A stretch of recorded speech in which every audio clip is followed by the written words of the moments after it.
Donc, qu'est-ce que c'est? C'est de la jurisprudence. Qu'est-ce que c'est de la jurisprudence? Ce sont des décisions de cour. OK. Donc, ce que vous avez là, ce sont des cas vécus. Ce n'est pas une mise en situation, ce sont des vraies personnes, des vrais business. C'est disponible en ligne, c'est au public. Quand ça va en cours, ça devient public. Donc, on peut en parler. Fait que n'importe qui tape sur Google, ces deux cas-là peuvent les trouver, notamment sur le site web canlii, canlii.com.ca. Bref, ou n'importe quelle base de données de fiscalité ou de droit. Donc, c'est des cours, inquiétez-vous pas, je ne vais pas vous les lire, parce que sinon, je confirme que vous n'aurez plus de podcast et plus d'abonnés. Je vais aller à l'essentiel. Donc, oui, il y a peut-être quelqu'un qui est lu pour dire « Ah, il a oublié tel détail, etc. » J'y vais grossièrement pour que tout le monde me suive. Il y en a une qui est intéressante, elle est au fédéral et l'autre est à la Cour du Québec. Okay. Déjà là, on n'a pas nécessairement le même cours, une fédérale et une provinciale. Et le sujet est le même par contre. Puis l'avantage des mises en contexte, c'est que ça va nous permettre un peu de comprendre comment, ou des erreurs à ne pas faire. Des erreurs à ne pas faire, et ça rejoint certains éléments qu'on avait discuté dans le dernier podcast quand j'avais mentionné que pour déduire des dépenses d'entreprise, il faut que ce soit des dépenses d'entreprise, donc raisonnables, et que ce soit dans le but de gagner un revenu. Mm-hmm. On a dit oui, mais c'est subjectif. Moi, je peux dire que c'est dans le but de gagner un revenu. Il ne suffit pas de le dire. Tout dépend de l'argumentation. Parce qu'ici, on a des situations similaires, avec des faits un peu différents, et comment ça a été argumenté. Un a eu le droit à ses dépenses, l'autre n'y a pas eu droit. OK, intéressant. Et les dépenses, là, roulement de tambour, ce sont des dépenses le mariage de la fille du contribuable. Okay. Donc, dans deux cas, le père a payé pour le mariage de sa fille et il a essayé de déduire une partie des dépenses sous prétexte que c'était un événement d'affaires. OK. Ça peut être le cas. Ça peut être le cas. Ça dépend, tu sais, s'il marie le partenaire d'affaires. Je vois Simon qui a une fille qui commence à être intéressant. Attends, finalement, ça ne sera pas si Donc, écoute, je vais discuter un peu des faits, puis vous me direz si, selon vous... On sera les juges. C'est ça, vous êtes les juges, on va voir si vous êtes plus pour ou contre. Donc, évidemment, c'est un événement, c'était le mariage de sa fille. On va commencer par la décision de 2021, donc c'est assez récent. Le nom de la décision, c'est Spiegel Sommer contre Agence du revenu du Québec. Donc, un des associés voulait profiter du mariage de sa fille pour faire un événement corporatif. Qu'est-ce qui est arrivé? Bon, l'événement, il a invité personnellement, lui et son assistant, il a invité des clients, des partenaires, des fournisseurs. En tout, sur 218 invités, il y en avait 97 qui provenaient de lui. Sa fille habitait aux States, mais il a incité pour que le mariage se fasse à Montréal, vu que lui, c'était un gars de Montréal et que sa clientèle était à Montréal.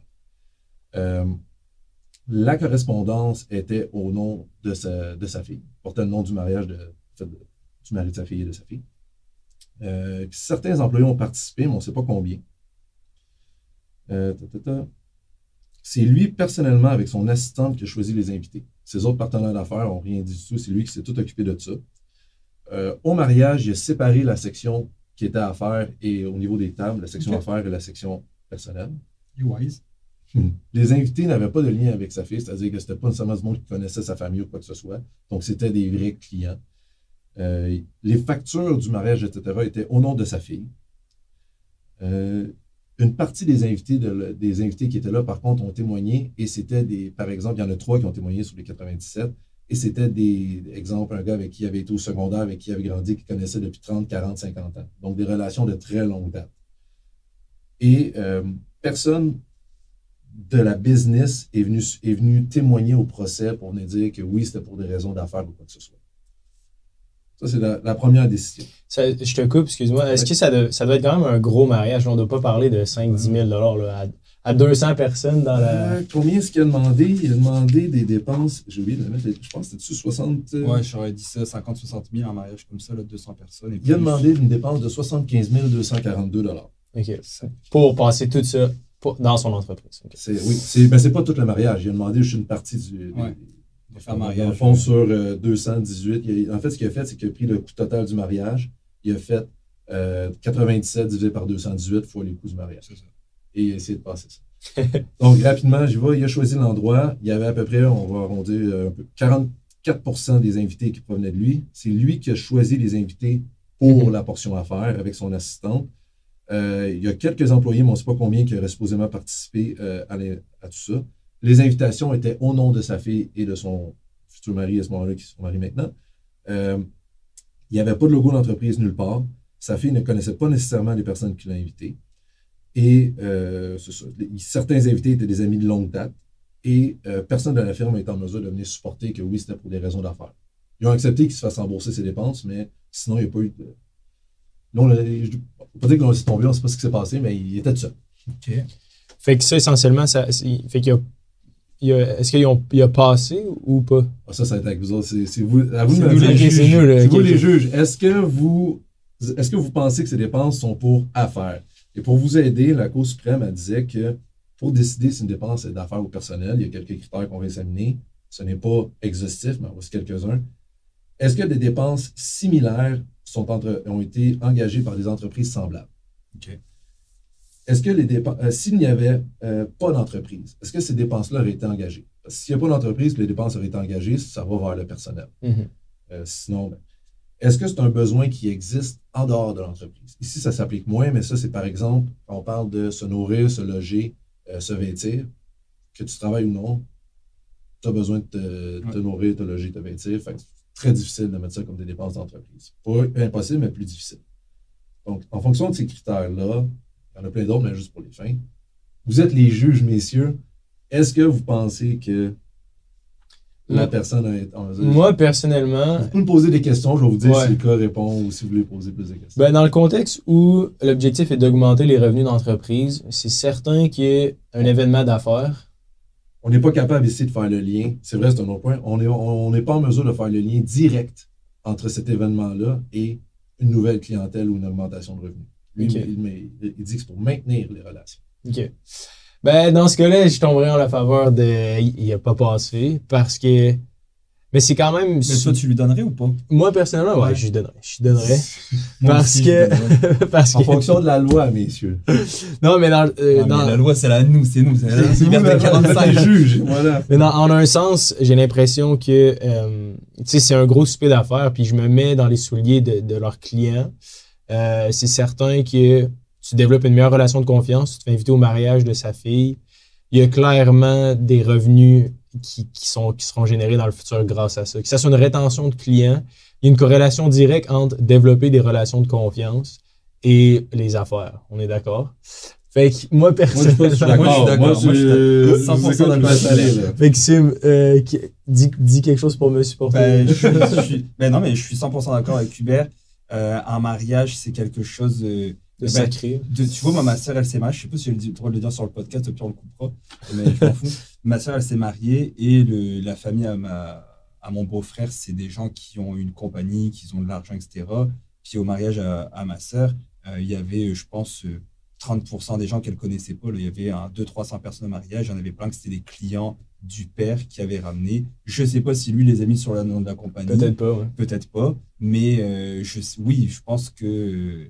Après, c'est quand même osé. Tu sais, mettons, ma fille se marie un jour, puis d'inviter mes clients, je trouverais ça un peu bizarre. Mais il y a certaines familles, il y a certaines nationalités aussi où, par exemple, ben, c'est très important le mariage.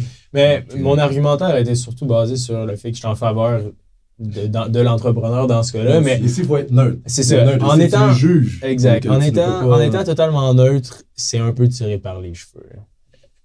c'est Sincèrement. tiré par les cheveux, mais je lui aurais peut-être donné la moitié, on pourrait dire. Ah, tu peux pas y aller comme ça. C'est un all or nothing. Tu lui donnes, tu lui donnes. Donc, Ouais, je- roulement de tambour, Reggie. Je vous dirai pas tout de suite, je vais vous dire la deuxième. Ah, La deuxième, c'est date de 94. C'est c'est vieux, ça. M. Grumbaum contre la reine à ce moment-là.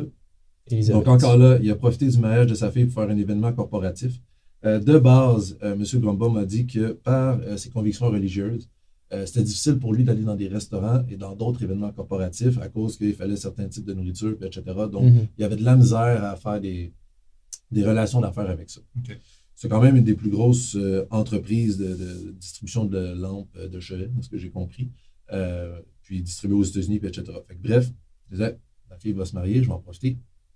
Je vais inviter des partenaires d'affaires. Donc, lui, il a invité clients, fournisseurs, partenaires, ainsi que clients potentiels.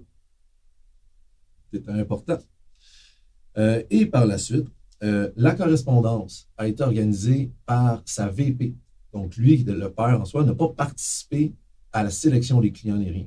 C'était sa VP qui a choisi tous les clients, les partenaires, etc., potentiels, qui a pensé qu'il y avait du potentiel ça, de venir. Les clients qui venaient de l'extérieur, il y avait un service de navette avec 4 autres employés autres que la VP qui travaillaient là-dessus quasiment temps plein, qui ont fait le service de navette quand la personne arrivait, qui trouvaient les accommodations pour l'hôtel et tout, qui trouvaient le divertissement pendant la fin de semaine parce qu'ils ont fait venir pour 2-3 jours dans la fin de semaine qu'il y avait le mariage. Toutes les invitations portaient le logo de l'entreprise et disaient pour un événement corporatif. Il ne mentionnait pas que c'était le mariage. Il y avait un sous-entendu que c'était le mariage, mais c'était surtout un événement corporatif. En même temps, il va y avoir le mariage, mais les invitations étaient claires que c'était envoyé par la compagnie, rubber stampé par la compagnie, et l'enveloppe de retour était au nom de la compagnie. OK. Les factures pour la portion qu'eux devaient organiser étaient au nom de la compagnie, de ce que j'ai compris. Et ils ont été en mesure de prouver qu'il y avait une cliente potentielle qui avait choisi entre eux et un autre distributeur et qui sont allés avec eux, puis ça leur a généré, dès l'année suivante, plus de 100 000 $ de revenus bruts. Les invités étaient assis ensemble et c'est la société qui a payé les dépenses. C'est ça. Donc, dans ce cas-là, ça fait plus de sens. Je comprends maintenant un peu plus c'est quand même le fun parce que c'est vraiment un bon exercice pour comprendre, j'ai l'impression, ce qui se fait accepter et ce qui se fait pas accepter. Lui, il s'est baqué à fond. Là, Ben, c'est clairement, tu sais, les gens étaient conscients. Tu sais, parce que vraiment, je pense qu'il y a un aspect aussi marketing qui doit être associé à la chose. Fait que si tout a été stampé, affiché par l'entreprise, les complets, les employés qui travaillaient en plein sur le projet aussi. Donc, roulement de tambour pour la décision. Ouais, lui, c'est sûr qu'il a été accepté. Roulement de tambour. Reggie, c'est quoi la résolution? Donc, M. Grumbaum, ses dépenses ont été acceptées, tandis que malheureusement, dans l'autre cas, les dépenses ont été refusées pour l'associé. Notamment parce que dans la première dépense, le fait qu'il y avait des employés temps plein, qu'on peut le voir, ça fait de temps que tout avait été organisé par la VP. Fait que le père, la mariée, c'était pas lui qui décidait qui invitait puis tout le kit. Il y avait des divertissements qui étaient faits. Encore là, ils ont été sur la base des invités pour faire la répartition des dépenses. Et c'est ça, fait que les accommodements puis le kit, ça a beaucoup aidé pour aller vers ça. Tandis que dans l'autre cas, le fait que toute la correspondance était au nom de la mariée et de son conjoint, de son mari, que les factures étaient au nom de la mariée, que la correspondance était le père qui avait décidé, que les seuls témoins qui étaient venus, c'était tous des amis qui étaient là depuis 30-50 ans. Donc, vraiment, quelqu'un qui a un lien beaucoup plus que d'affaires, parce qu'on était au secondaire ensemble, aussi avec on fait de la business, on s'en va de la business, mais ça reste que si on va ensemble depuis le secondaire, il y a pas mal de chances que tu connaisses ma fille. Tu aurais été là de toute manière. Donc, celle-là, malheureusement.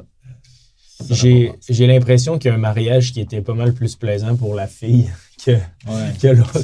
C'est l'autre événement hyper corpo où il n'y a aucun, tu sais. Wow. Je serais la fille, j'aimerais mieux quand même être dans le premier mariage qui n'a pas passé. Dans tous les cas, c'est ce que je dis souvent à mes étudiants, parce qu'ils vont faire de la fiscalité. Les personnes qui j'enseigne, c'est le 2e cycle, donc ça va être des praticiens en fiscalité. Comment argumenter? Comment baser son argumentaire? Comment présenter ses faits? Comment présenter son argumentaire, sur quoi qu'on se base, c'est essentiel. Parce qu'ici, on a littéralement le même type de dépenses, mais il y a quelques faits qui divergent. Puis comment ça a été présenté, comment qu'on a organisé ça, a fait toute la différence. Fait que quand on parlait la dernière fois, mais une dépense est subjective. Je peux dire que c'est dans le but de gagner un revenu, puis that's it. Mais ça ne marchera pas. Je dis oui, mais c'est parce que j'avais besoin de linge parce que je suis allé à Hochelaga, puis je suis un influenceur, j'ai acheté du linge, j'étais allé à Hochelaga, j'ai mis ce linge-là, fait que ça passe. Déjà en partant, il aurait fallu que tu t'habilles pareil. Ça va être pas mal plus tough. Après ça, mais juste dire que c'est pour faire, es-tu en mesure de faire le lien? Ce linge-là, y a-t-il quelque chose? Est-ce que ça a été comme. Est-ce que ça provient? Est-ce que il y avait un uniforme ou des vêtements spéciaux pour l'événement ou tu allais t'habiller comme tu voulais? Est-ce qu'on est en mesure de faire le lien entre le linge que tu as mis, une commandite que tu as reçue qui est un revenu et par la suite la dépense, etc.? Est-ce que tu vas remettre ce linge-là ou c'était purement pour ça? Est-ce que tu avais un contrat qui t'obligeait de porter ce vêtement-là à tel type d'événement? Est-ce qu'on peut faire le lien? Tout est comment tu vas backer tes affaires. Ouais. C'est comme un voyage d'affaires dans le sens que s'il n'y a pas de meeting à l'agenda de prévu ou s'il n'y a pas de rencontre client, ben à quoi bon? Et encore là, puis il en parle justement c'est une des considérations, c'est dans la jurisprudence de 2021, c'est un des parallèles qu'ils font.